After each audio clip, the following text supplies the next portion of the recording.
ED CBI এর তদন্ত নিয়ে শুধুমাত্র যে জনবিস্ফোরণের কথা বলেছেন শোভনদেব চট্টোপাধ্যায় পরিষদীয় মন্ত্রী তা তো নয়, একই সঙ্গে তিনি যেমনটা বলেছেন যে ইডির পাল্টা তৃণমূল ছাত্র পরিষদ এবং সিবিআই এর পাল্টা তৃণমূল যুব কংগ্রেস, লড়াই জারি থাকবে হুঁশিয়ারি দিয়েছেন পরিষদীয় মন্ত্রী শোভনদেব চট্টোপাধ্যায়।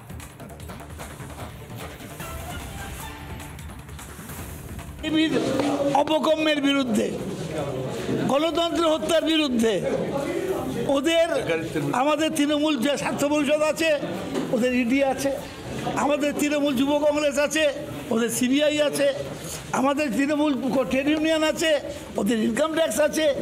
আমাদের এই লড়াই হবে, এই লড়াই হবে আমাদের।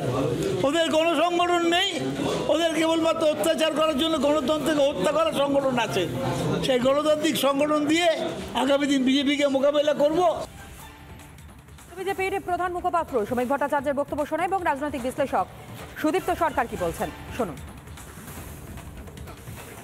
দেখুন, শোভনদেব চট্টোপাধ্যায়কে মানুষ যেভাবে চিনত বা এখনো যেভাবে চেনে, ওনার থেকে এ ধরনের মন্তব্য প্রত্যাশিত নয়।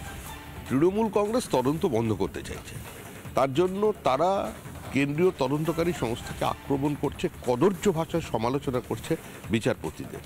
মানে তৃণমূল চায় এই লুট জারি থাকুক, তৃণমূল চায় দরিদ্র প্রান্তিক মানুষের জমি কেড়ে নিয়ে মাছের ভেড়ি বাড়ানো, তৃণমূল কংগ্রেস চায় এখানে রোহিঙ্গাদের নিয়ে এসে বসাতে। তো এটা যদি শোভনদেব চট্টোপাধ্যায় রাজনীতির জীবন সায়ান্নে এসে সমর্থন করেন, এর থেকে দুর্ভাগ্যজনক রাজনীতির পক্ষে আর কিছু হতে পারে না। সেটা তো সত্যি কথা যে ইডি সিবিআই নামক যে সংস্থাগুলো আছে 2014-15 সালের পর দিয়ে বিভিন্ন তদন্ত করছে, বিভিন্ন বড় বড় নেতাদের বাংলার বুকে অ্যারেস্ট করা হয়েছে, কিন্তু কোনো তদন্তর সঠিক কিনারা এখনও পর্যন্ত করতে পারেনি। আজকে সেই জায়গায় দাঁড়িয়ে বাংলার মানুষ ফেড আপ। আজকে বাংলার মানুষ এখন ইডি সিবিআইকে বিজেপির ব্যক্তিগত বাহিনী হিসেবে ট্রিট করছে, যার কারণে বাংলা মানুষ আজকে জায়গায় জায়গায় একটা ফেটে পড়ছে। ইডি সিবিআইকে রাজনৈতিকরণ করা, এটা আমার মনে হয় বিজেপির একটা ব্যর্থতা, এবং শুধু বাংলায় না পুরো ভারতবর্ষে ইডি সিবিআইকে নিয়ে রাজনীতিকরণ চলছে। নির্মলা মুখার্জির কি প্রতিক্রিয়া শুনুন।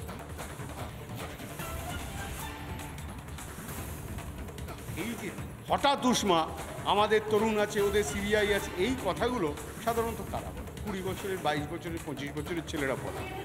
একটা প্রায় 80 পর একজন তৃণমূলের নেতা তিনি যে কথাগুলো বলছেন, একজন 20 বছর 22 বছর, তার মানে কি উনি ওই ঝাঁকে মেশার চেষ্টা করছেন। নবীনের যে ঝাঁকটা এগোচ্ছে তাতে থাকা, সেটা থেকে বোঝা যাচ্ছে ওর জোশটা আছে, এটা বোঝানোর জন্য এটা করা। ওদের মধ্যে এরপর দেখবেন শোভনদেববাবু বলেছেন, এরপর যত সিনিয়র লিডার আছে দেখবেন খুব চড়া সুরে কথা বলতে হবে।